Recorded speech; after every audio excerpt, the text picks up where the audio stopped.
Sweden is finally joining NATO. This is huge, guys. So, Hungary's parliament ratified Sweden's accession to the bloc just earlier this week. Hungary was the last holdout in NATO, so Sweden's membership is now confirmed. Joining will politically enable integration of weapon systems and greater sharing of transportation infrastructure like ports, airports, and railroads to better enable these allies to move equipment and troops around the Baltic. And that is just the very beginning of why Sweden's membership in NATO is so important. Sweden is probably the best country that NATO could have gotten. I think I don't think there's even a debate on that. They are not spending 2% of their GDP on defense, which was a big topic just last week or 2 weeks ago after Trump made a comment about it. But it still has one of the most highly advanced military industrial complexes in the world. Its companies make extremely sophisticated equipment, and it plans to hit that 2% target by 2026. No shit. Yeah, so it's already ramping up, okay? It also has high competence in tech, making it a great partner for combating cyber threats. One of the big things that's happening in Russia right now is they're fighting this war not just on the ground in Ukraine.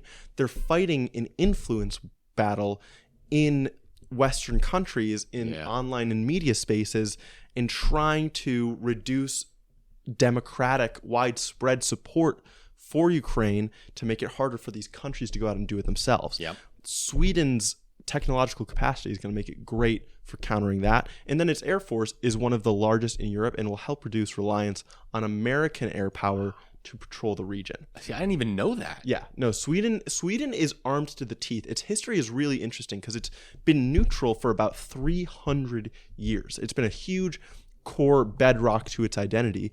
But now, this is what Russia's invasion of Ukraine has done. It's so black and white, so bad guy, good guy. So Russia is destroying the world order that has brought unprecedented peace for the last almost 100 years. That Sweden's like, okay, well, this is, if there was ever a reason for us to get involved with a defense organization, with a defense treaty, it's this. Right. And now is the time. So these are all of the technological kind of components that Sweden helps us with. The one other one that I will point out is its submarine capacity. So the U.S. and other allies in NATO have good submarine capacity, but specifically for deep water. Sweden, having placed most of its focus on the Baltic Sea for the entirety of its history, is actually kind of the most highly advanced country in shallow water submarine technology. Wow. Because the Baltic is a shallow ocean. So it's going to be able to project power super well throughout the whole Baltic Sea because of these submarines.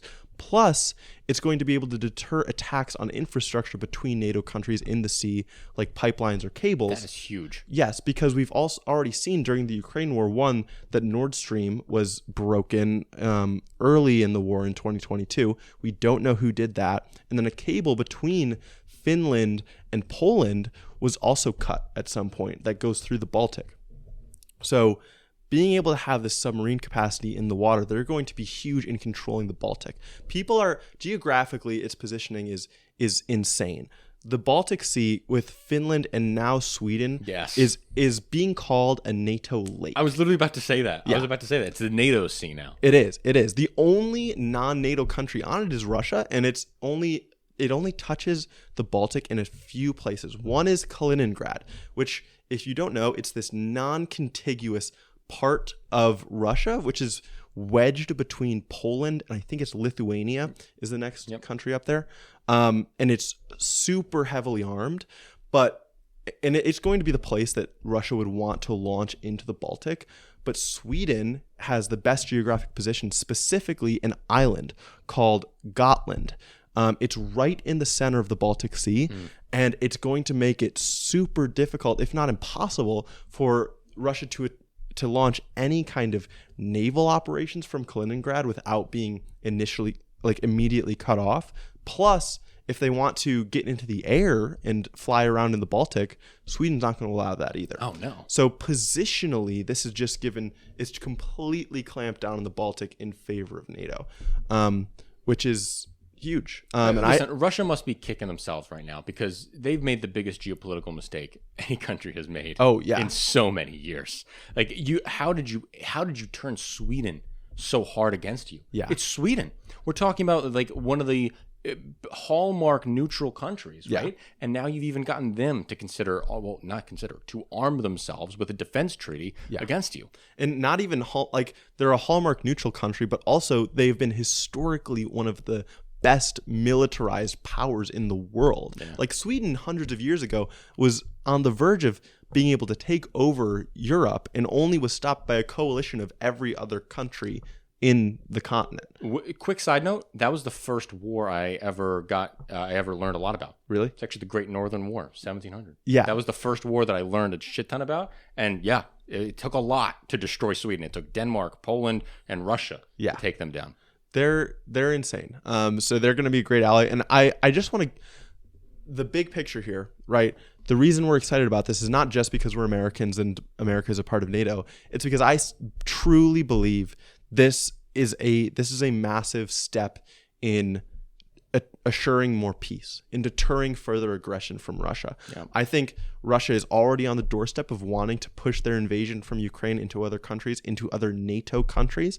And I think Sweden's addition, their military power, is going to be a significant reason to make Russia second guess that move. Oh, yeah. And Russia has oh my God, Putin did an interview with Tucker Carlson a few weeks ago, and he mentioned in the interview directly that the reason for Hitler's invasion of Poland was justified because of Polish aggression.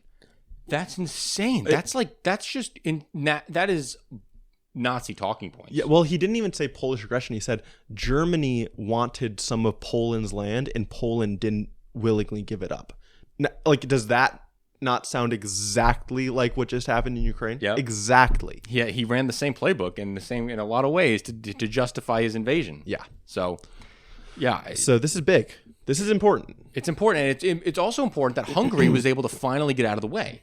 Yeah. Right. Hungary has been the thorn in the side of the EU for a long time now. Yeah. Right. They've been having democratic backsliding. We've been concerned about that. Viktor Orban has been not a good partner in dealing with Ukraine and dealing with Russia. He's super buddy with Putin. So we were worried about this, but finally it seems like all of his blustering is just that, blustering. Yeah. Well, honestly, I think he got some kind of deal. I think some kind of bribe went through.